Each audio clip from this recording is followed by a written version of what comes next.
a la isla de Patmos, exiliado como castigo por andar predicando el evangelio, ¿verdad? Debido a su testimonio, y él fue enviado a esa isla, a esa pequeña isla.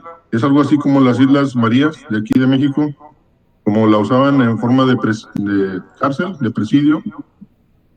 Y aquí tenemos una foto de de esa isla de Patmos, ¿verdad? Y bueno, desde ahí él envía esta carta circular a todas las iglesias de Asia Menor, que ahora es parte de Turquía en la actualidad. Y, y bueno, no estaba en un lugar cómodo, Juan. Se dice que probablemente estuvo ahí en una cueva y abajo de un templo de Diana, de la diosa Diana, que tenían ahí en esa isla también. Pero bueno, donde sea que estuviera, él tuvo esa visión del Señor Jesús, que se le apareció en el día del Señor, en un domingo. Él estaba orando y recibe ese mensaje, ¿verdad? Y le dice que lo escriba y que lo mande a las iglesias. Pero Juan no les envía un compendio teológico, ¿verdad? O un escrito así teológico muy elaborado, sino que les pinta imágenes muy gráficas, con colores muy brillantes, con escenas muy vívidas, ¿sí? Y esas imágenes, el mismo Juan estaba sufriendo y él lo que quería era estimular a los hermanos que también estaban en tribulación y en persecución, era consolarlos, alentarlos, reprenderlos también en algunas ocasiones, ¿verdad? A través del Espíritu Santo el mensaje también incluía eso. Y también era exhortarlos, que significa animar, ¿verdad? No lo tomemos en cuestión negativa, sino es animar. Y Juan también estaba sufriendo, al igual que ellos. Entonces, sabía de lo que estaba hablando, ¿verdad? Y bueno, qué mejor que enviar un mensaje vívido con esas imágenes, ¿verdad? Porque a lo mejor un tratado teológico en el momento del sufrimiento, pues es difícil recordar los conceptos un poquito más elaborados de Pablo, ¿verdad?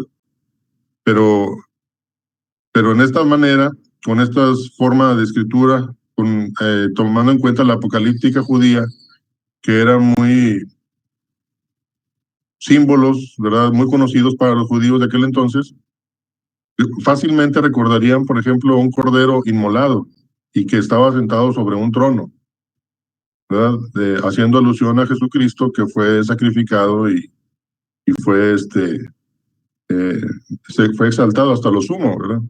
Entonces es más fácil de recordar esa imagen. Y bueno, pues ya entendiendo las circunstancias en las que Juan escribe eh, esta carta, ¿verdad? Este libro de Apocalipsis, pues podemos ahora ver de que cuál es el tema, ¿verdad? El propósito era ese, alentarlo, pero el tema era el siguiente, poner en claro lo siguiente. Sufrimiento va a haber, eso es una regla, pero también hay que entender una cosa, el reino de Dios triunfa sobre las tinieblas. Ese es un mensaje que teníamos que recordar, que tenían ellos que recordar y que nosotros en este siglo XXI también nos toca recordar. Sí, entonces vamos en el tema de lo que es el libro de Apocalipsis. Esta diapositiva, aunque tiene pocas letras, pero es muy importante. De eso se trata el libro de Apocalipsis. Y bueno, y finalmente, curiosamente, en vez del templo de Diana, ahora lo que permanece ahí es un monasterio, ¿verdad? Eh, Vamos a decirlo así, que pues está dando más la gloria a Dios, ¿verdad? Con esto que con el templo de Diana que había, ¿verdad? Sí es cierto. El reino de Dios triunfa sobre las tinieblas, ¿sí? Bueno, esto yo creo que ya es arqueológico, a lo mejor ya no más queda ahí de adorno, pero es una prueba de eso, ¿verdad? Está muy bonita la foto. Y bueno, Juan, es muy importante también entender que no nada más en el libro de Apocalipsis se habla del sufrimiento. También el Señor Jesucristo en el libro de Juan, en el Evangelio de Juan, se nos menciona eso. En Juan 16:33 dice, en este mundo afrontarán aflicciones, pero anímense, yo he vencido al mundo. Estamos con la nueva versión internacional. Y bueno, no, no están viendo la presentación. Dicen que no están viendo la presentación, ¿no? Ah, se me hace que no la. A ver, ahí ya se puede ver, ¿verdad? Muy bien. Bueno, creo que no. Les voy a mostrar nada más así rápido lo de Apocalipsis 1:9 al 11. Esta es la isla de Patmos, que les mencionaba, donde fue exiliado Juan. Y aquí está un cuadro de Juan en Patmos escribiendo. No, nada cómodo para él, pero así a veces nos toca, ¿verdad? A todos, a veces cuestiones que no vamos a estar con clima y todo, ¿verdad? Siempre. Servir a Dios implica a veces un poquito no estar en donde quisiéramos, ¿verdad? Y bueno, este es lo que les decía del tema de Apocalipsis, ¿sí? Muy fundamental esta pequeña aseveración. Y viene siendo lo del monasterio que les comentaba, ¿verdad? Que queda como recordatorio en vez del templo de Diana. Y aquí está el versículo de Juan 16:33, voy a ampliar un poquito. En este mundo se afrontarán aflicciones, pero anímense, yo he vencido al mundo. Bueno, es muy importante ir entendiendo esto, porque no nos el ser cristiano no nos asegura y no nos hace inmunes a que no nos vamos a sufrir, ¿sí? Entonces sí va a haber persecuciones, incluso como en aquel entonces había martirio, presiones muy fuertes del Imperio Romano, conflictos, circunstancias muy confusas, pero Juan les dice que tengan paciencia, que resistan y que hay que vencer, que hay que perseverar hasta el fin. Eso es lo que Juan les menciona. Y estas ideas no eran imposibles, no eran imposibles, que intentaban evitar la desilusión de los creyentes ahí. No, espérense, no se desilusionen, no eran imposibles, eran realidades del reino de Dios, sí, gracias a su poder que son realidades estas cuestiones. Y bueno, este versículo hay que analizarlo muy bien, muy detenidamente, porque en donde dice, en este mundo afrontarán aflicciones, que en otra versión dice, en este mundo tendrán aflicciones, eh, el verbo de afrontar o de tener está en presente, o sea, como diciendo, en este mundo hay aflicciones, como una regla de que hay aflicciones. Y luego nos da un imperativo aquí en la palabra anímense, Señor Jesús. Dice, pero anímense. Ese es un pero muy importante, ¿sí? Y nos conecta con la siguiente frase que dice, yo he vencido al mundo. Y aquí la palabra he vencido ya está en un formato de verbo perfecto, ya está hecho, eso ya está hecho. Jesucristo ya venció al mundo. Y ahí es donde los cristianos de aquel entonces debían de apoyarse con esa idea, y nosotros también. Pero no era de todas maneras fácil, ¿sí? Y vemos nosotros en Apocalipsis 6:10, incluso ya los mártires que le dicen, dicen, ¿hasta cuándo, Señor? Dicen con el salmista, igual que el salmista, ¿hasta cuándo? ¿Hasta cuándo, Señor? Y a veces nosotros también nos desesperamos en el sufrimiento, decimos, ¿hasta cuándo, Señor? ¿Hasta cuándo, por ejemplo, pasará esta pandemia? ¿Hasta cuándo me librarás de esta enfermedad? ¿Hasta cuándo? ¿Hasta cuándo? Esta es una situación que a veces de desesperación, ¿verdad? Y aquí es donde entra lo que Juan ya entendió, de que el discipulado y el seguir a Cristo iba a implicar, ¿sí?, un sufrimiento. Significa sufrimiento. Y ahí entra la paradoja del cordero y el león. Y esa paradoja, pues, viene en Apocalipsis también, bueno, en Apocalipsis 5:5 y 6. Pero aquí puse Apocalipsis 1:9 porque estoy haciendo hincapié de que estamos unidos con Jesús.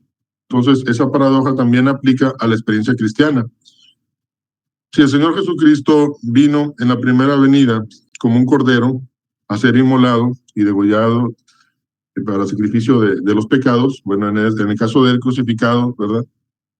Bueno, en la segunda venida, ahora viene como un león pero nosotros que estamos unidos con Cristo, también nos toca, mientras todavía estamos en esta tierra, nos está tocando sufrir de alguna u otra manera, ¿verdad? Y más porque le hemos puesto eh, una batalla, hemos emprendido una batalla contra el mundo, contra Satanás y contra la carne.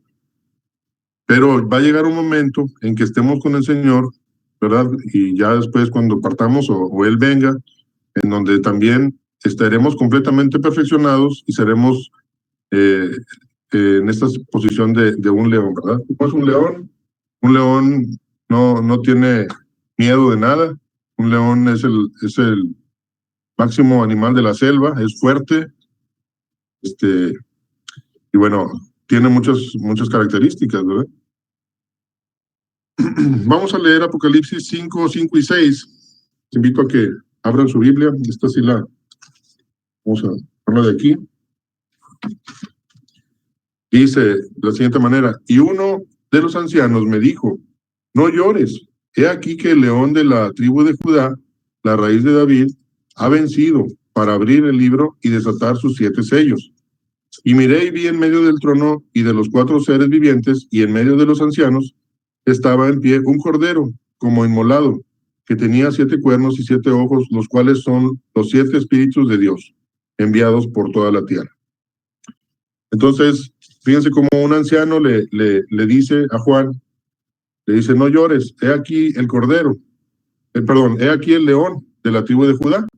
Y cuando Juan voltea y va a ver al león, lo que ve es un cordero.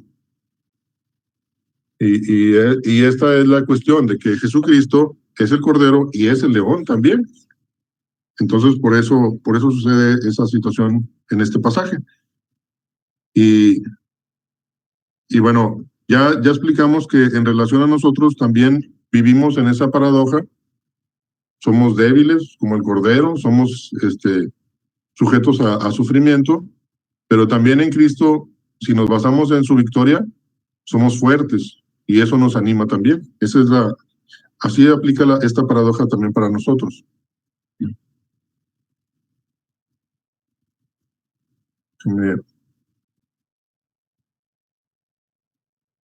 Sin embargo, estamos en esta tierra aún y hay muchos problemas. Aquí puso toda una lista de problemas que nos pueden afectar, como suicidios, ¿verdad? Divorcios, enfermedades múltiples que pueden haber, cáncer, defectos de nacimiento, conflictos de todo tipo, raciales, políticos, familiares, maltratos, sobre todo de las personas que se pueden defender menos, niños, mujeres, adultos mayores. Eh, Todo eso nos produce sufrimiento a la humanidad, los terremotos, las inundaciones, el desamparo de las minorías, la rapacidad por las reservas naturales. También eso hace sufrir, ¿verdad?, a la gente. Bueno, tengo un ejemplo de una niñita que joven le dio una leucemia, ¿verdad? Y investigando, no, puede ser esa la causa, pero investigando a fondo, no había antecedentes de enfermedades de ese tipo en su familia. Y preguntando más a fondo, me comenta la mamá que pusieron una fábrica al lado de su casa. Y en las noches huele mucho a tóxicos y tienen 4 años viviendo ahí. Entonces, ¿quién dio los permisos para esa fábrica? ¿Por qué permitieron que se pusiera cerca de las casas? ¿Por qué están contaminando? ¿Quién está checando eso? A veces hay sobornos, a veces hay trampas, hay cosas que no se están cumpliendo como deben de ser y terminan afectando a los seres humanos, ¿verdad? Pero estamos en un ciclo vicioso de cosas negativas, trampas, pecados, egoísmos que están afectando a todo el mundo, ¿sí? Y entonces los problemas son infinitos. En nuestra sociedad, si nos pusiéramos a quejarnos de cada cosa, no terminaríamos. Y bueno, ¿cuál sería la causa de tanto sufrimiento? Porque sí podemos llegar a pensar eso, o alguien nos puede preguntar, ¿por qué Dios permite eso? ¿Por qué Dios manda tanto sufrimiento al mundo? Y Dios no lo manda, sino que nosotros lo hemos generado desde la caída del hombre. Aquí está la respuesta, ¿verdad? desde la caída del hombre, ya que al romperse la relación con Dios, esto afectó las relaciones con los demás y con la naturaleza. Como veíamos también con nuestro hermano José Luis, ¿verdad? Cuando se afecta la relación vertical, se afecta las relaciones horizontales. Entonces se produce una desarmonía porque ya no rompemos las relaciones con nuestros prójimos, ¿verdad? Ya no estamos como criaturas, no tomamos el nivel de criaturas, sino que nos ponemos sobre otra persona, siempre, ¿verdad? Eh, Tratando sobre nuestro hermano, para gobernarlo, para dominarlo, ¿verdad? Y entonces, y hasta nos creemos dueños de la naturaleza, escarbando aquí. Ya estaba viendo también recientemente un video de cómo alrededor del planeta Tierra hay tanta basura que hemos ido dejando, ¿verdad? De los satélites. Son miles de pedazos que están volando ahí. Ya hasta el espacio lo estamos contaminando. Entonces no nos ha importado nuestro prójimo ni la naturaleza. Hay una desarmonía porque nos hemos deshumanizado debido a que ya no tomamos en cuenta a Dios, ¿verdad? Y Dios nos diseñó y nos definió de acuerdo a Él. Cuando nosotros no lo consideramos a Él, perdemos parte de nuestra esencia como humanos también. Entonces, la palabra clave es desarmonía. Hay una desarmonía. Y, y vemos en las Escrituras una cantidad muy importante de versículos que siguen hablando de eso, por lo cual no nos debiéramos de asombrar de que hay sufrimiento. Bueno, una cosa también muy importante, que las ideologías que hay, ¿verdad? Están basadas en el egoísmo. Por ejemplo, el darwinismo que dice que el hombre más, o el ser más fuerte se va a comer al más débil. Y eso es evolución y es una ley de la naturaleza, así que no hay problema. Entonces, de ahí los nazis, por ejemplo, el nazismo también se tomó. No, pues somos la raza más buena, más fuerte. Podemos dominar a los judíos, podemos dominar a todos, ¿verdad? No hay problema, mátalos, no son humanos, nosotros somos los únicos humanos. Hasta ese punto llegaron. Y así, muchas filosofías y el racismo también, el machismo, el feminismo, la cuestión del aborto, la eutanasia, todo eso, el, o sea, el tratar de matar, por ejemplo, bueno, eutanasia me refiero al tratar de matar a gente nada más porque es adulto mayor o porque tiene algún problema como síndrome de Down o demencia o alguna otra enfermedad. Entonces, no, pues mátalo, no pasa nada. Eso es egoísmo, ¿verdad? El ser humano. Le dijimos no a Dios. Le hemos dicho no a Dios. En vez de decirle sí, le dijimos no y ahí nos empezamos a despersonalizar.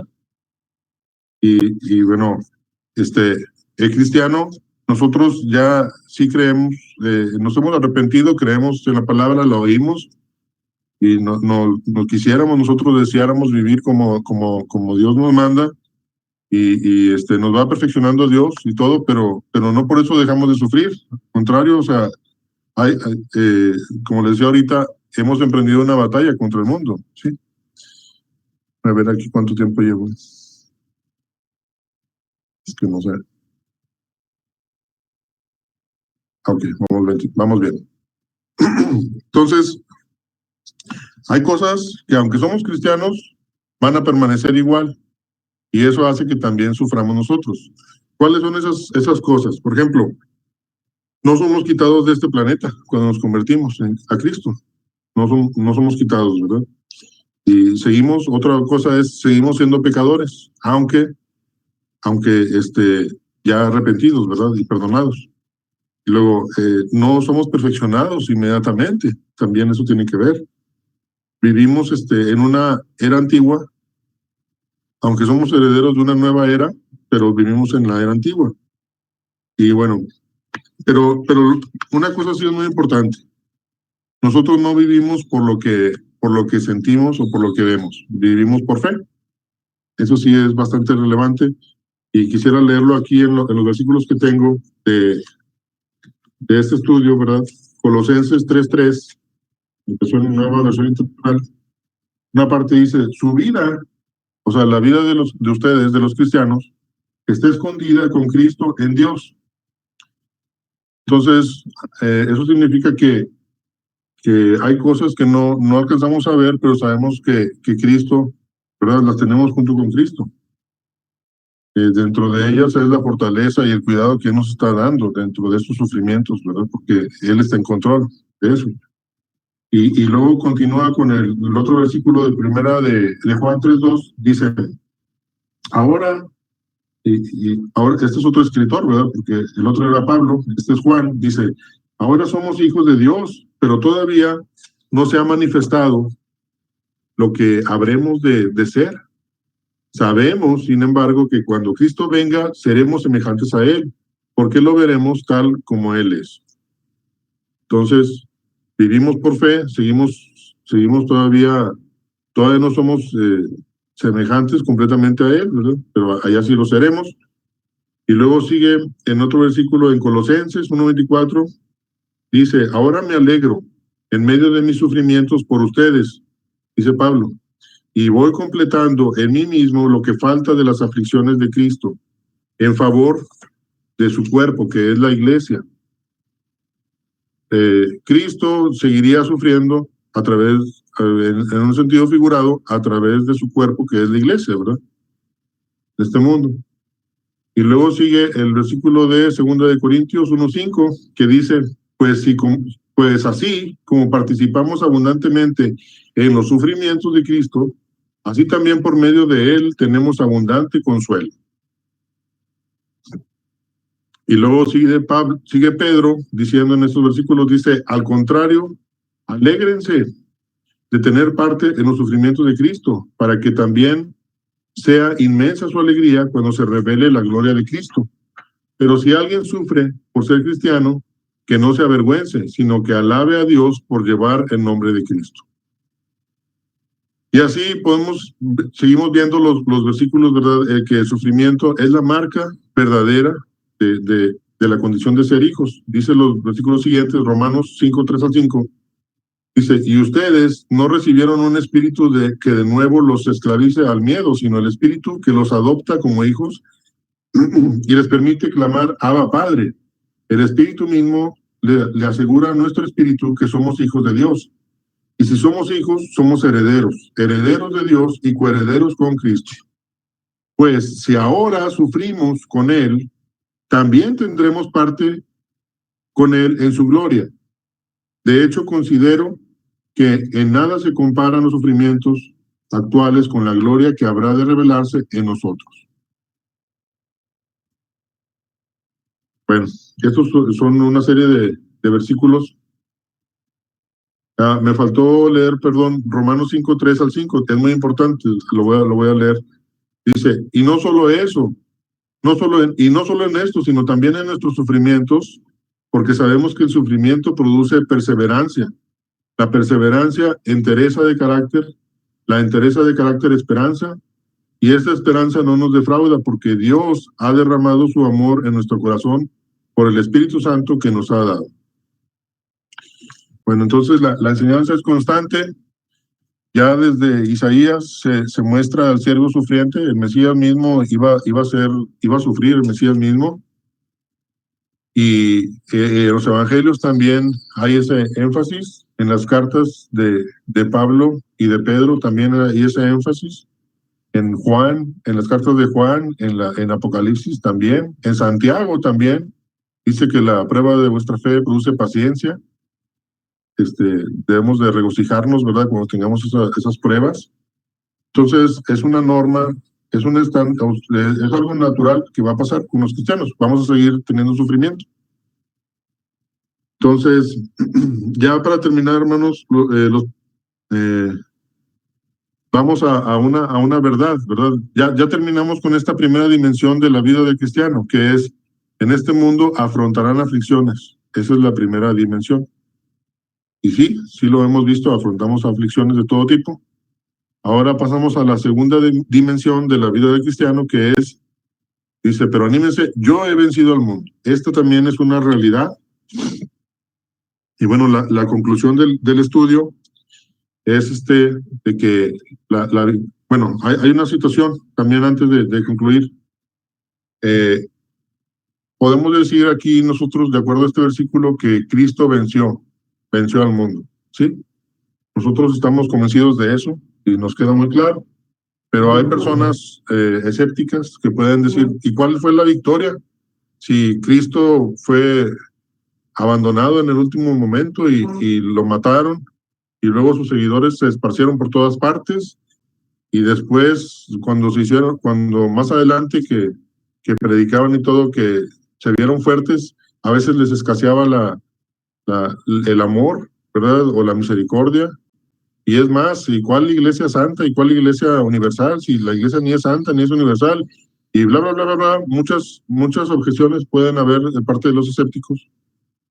Sí, pero ese sería un error muy grande, precisamente ese es el error. Tratar de evaluar, ¿verdad?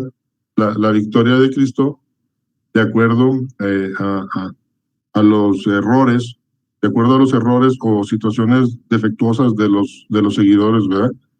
Por ejemplo, precisamente eso es lo que hicieron los fariseos en el tiempo de Cristo. Cuando veían que andaban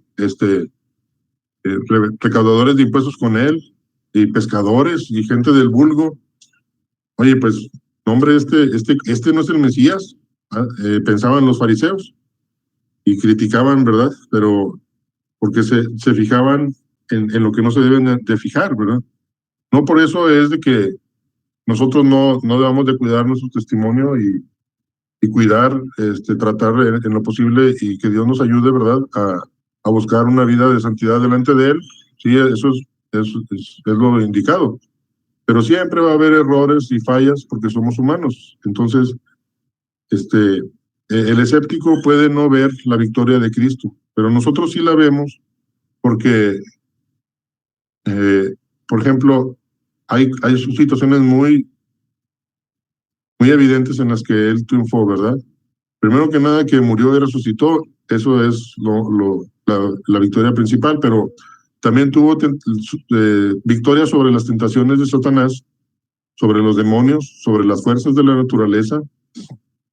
Recordemos cuando andaba en la barca y calmó los mares, ¿verdad? Y los vientos, sobre los objetos materiales, sobre la voluntad de las personas, como cuando sus hermanos le decían que se fuera ya a dar a conocer y, y casi casi dándole una orden cuando no era su tiempo, ¿verdad? O cuando Pedro le dijo que no fuera a Jerusalén también, ¿verdad?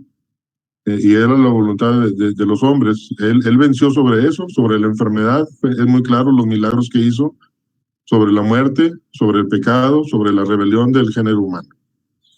Entonces, ahí está la victoria de Cristo, ¿verdad? Y bueno, nosotros como cristianos, me faltó comentar también un detalle de que Dios nos da una sabiduría para evitar hasta cierto punto también los sufrimientos. La sabiduría que nos da nos ayuda a evitar lo que el cuerpo destruye. Y esto no lo puse en diapositiva, pero creo que tómenlo mucho en cuenta, es muy importante. Podemos evitar lo que destruye al cuerpo. Puedes evitar fumar, puedes evitar tomar, ¿verdad? Podemos evitar muchas otras cosas que destruyen al cuerpo. Podemos evitar lo que degrada a la mente. ¿Qué degrada la mente? A lo mejor las drogas o otras situaciones, ¿verdad? Este, estar en medio de pecados, ¿verdad? Por ejemplo, ver películas violentas, ¿degradará la mente o no? Pues sí, ¿verdad? Hay que evitar eso, ¿verdad? Dios nos da la sabiduría para evitar ver cosas negativas en la televisión o en el internet, donde sea. Hay que hacerle caso al Espíritu Santo, ¿sí? Entonces, y número tres, nos da la sabiduría para evitar lo que seduce al alma. ¿Verdad? Como seres humanos, pues tenemos pasiones, a veces nos apasiona una cosa, el fútbol, bueno, a mí no el fútbol, pero a otros sí, y bueno, Dios nos evita que nuestra alma se vaya completamente detrás de eso, si nos ponemos en sus manos, nos da esa sabiduría. Y bueno, volviendo al tema de la victoria de Cristo, vemos aquí muy claro, ¿verdad? Como si él triunfó, él fue victorioso, y terminamos leyendo Colosenses.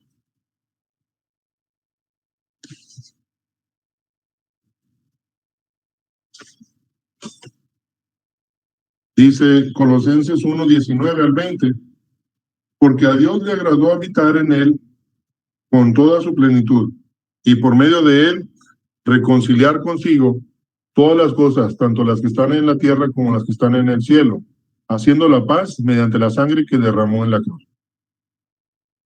Y luego Colosenses 2:15 dice, desarmó a los poderes y a las potestades y por medio de Cristo los humilló en público al exhibirlos en su desfile triunfal. Bueno, entonces aquí vemos cómo el Señor triunfó, ¿verdad? Así como en la Segunda Guerra Mundial, cuando los nazis llegaron allá a Rusia y fueron derrotados por el frío y porque Dios así lo permitió también, ¿verdad? El dirigente de Rusia hizo que desfilaran miles y miles de nazis ahí en la ciudad, exhibiéndolos de, de que habían sido derrotados, de que Rusia los había derrotado. Y hay imágenes, hay videos donde ves eso, y van todos los nazis, esos soldados, ¿verdad? Y capitanes y todo el ejército nazi caminando, pero con una tristeza, con una vergüenza. Bueno, así, perdón por el ejemplo, pero así el Señor Jesucristo los exhibió, ¿verdad? A las potestades y todo, los derrotó en el momento de la muerte y de su resurrección. Es un ejemplo muy, muy gráfico, quiera que sea. Y bueno, ya la conclusión viene siendo esta, hermanos, y aplicándola a nuestras vidas. Sí, que hay dos dimensiones de la vida cristiana y son el sufrimiento del cristiano y la victoria de Cristo. Ambas son una realidad y se debe considerar mayormente la segunda, que nos animará para sobrellevar la primera. Hasta aquí le dejo, hermanos. Si tienen alguna duda, voy a detener la grabación.